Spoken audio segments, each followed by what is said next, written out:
मित्रों, राम भक्त हनुमान को कौन नहीं जानता। वही तो हैं जो कलयुग तक में अजर अमर हैं। और आज के इस वीडियो में हम हनुमान जी के बारे में कुछ ऐसी बातें बताएंगे जिनको जानकर आप दांतों तले उंगलियां दबा लेंगे। तो स्टार्ट करते हैं। इससे पहले जो बेल आइकन के बगल में रेड कलर में सब्सक्राइब लिखा है प्रेस कर दीजिए। आगे बढ़ते हैं। एक बात जो रामायण में बहुत बड़ा सवाल खड़ा करती है कि आखिर रामायण के बाद हनुमान कहाँ गायब हो गए। वीडियो में बने रहेंगे, आपको हर सवाल का जवाब मिलेगा। मित्रों, आपको तो पता ही होगा कि हनुमान जी बाल ब्रह्मचारी थे। हनुमान जी लंका नगरी को जलाने के बाद अपनी पूंछ की आग बुझाने के लिए वहीं पास में समुंदर में कूद गए। उस समय हनुमान जी का शरीर काफी थक चुका था और उनके शरीर से पसीने की एक बूंद निकली और समुंदर में जा गिरी।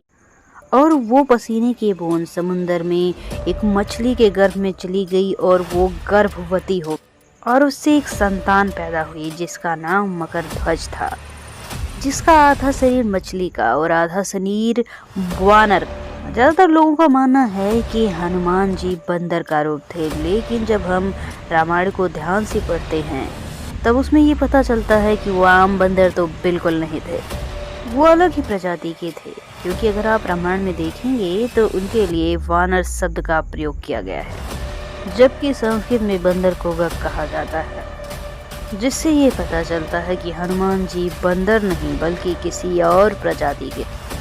हनुमान जी को भगवान शिव का 11वां अवतार भी कहा जाता है कि धर्म की स्थापना और रावण का वध करने के लिए भगवान विष्णु ने श्री राम का अवतार लिया था। उस समय अलग अलग देवी देवताओं ने भगवान श्री राम की आराधना करने के लिए धरती पर अवतार लिया। उसी समय भगवान शिव ने हनुमान का रूप लेकर धरती पर अवतार लिया और स्वयं रावण के वध में उनकी मदद भी करी।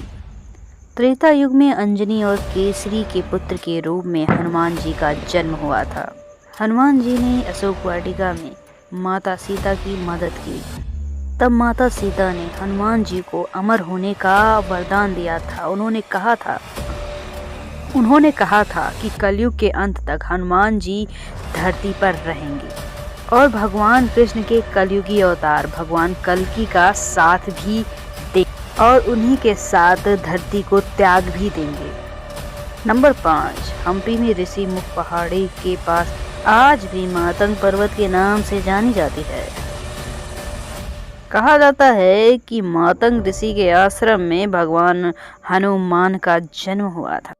आज भी इस स्थान को हम्पी के नजदीक बहुत ही संभाल और संजो कर रखा गया है और उनके भक्तों का अक्सर वहां पे तांता लगा ही रहता है।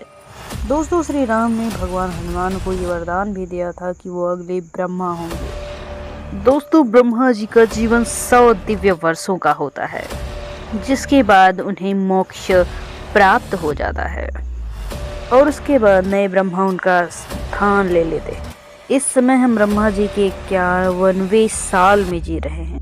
उनका जीवन हमारे दिनों और कैलेंडर के हिसाब से काफी लंबा और अलग होता है, जिसके बाद हजारों और लाखों बाद प्रलय आएगी और ब्रह्मा जी मोक्ष को प्राप्त हो जाएंगे और फिर हनुमान जी ब्रह्मा जी बन जाएंगे। इसके अलावा हर कोई ये सवाल करता है कि रामायण काल के बाद हनुमान जी कहाँ गए।